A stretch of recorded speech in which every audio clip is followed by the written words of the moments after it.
Na, pagaliau. Paulius Vaškelis su BMW 325 atvažiavo į startinę zoną.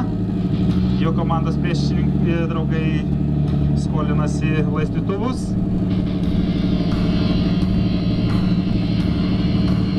Ir dabar du greičiausi automobiliai stovi prieš jūs.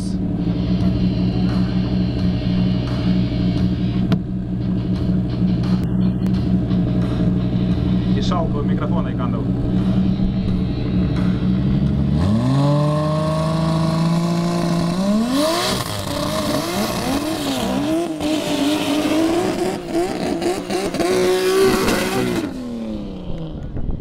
Įspūdingas burnautas, tiek vieno, tiek antro.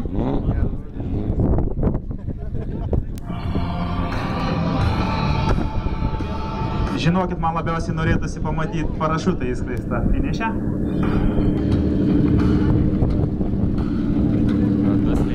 Gal dėdė Aivaras bus geras, truktels rankenėlę.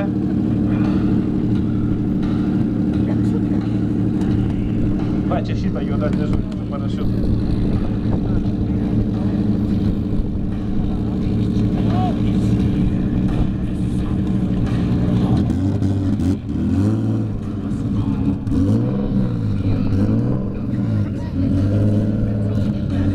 Taigi paskutiniai paruošimai.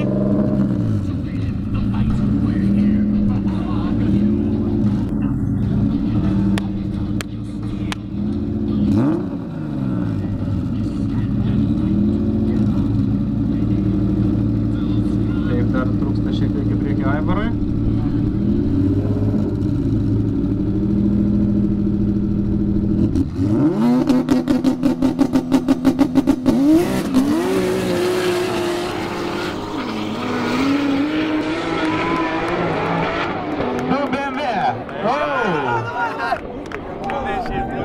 Ir nugalėjo Aivaras Štikelis 9,54 trasoje. Galinių varomų ratų klasės rekordas. Greitis 230 km per valandą. Be parašiuto dėja.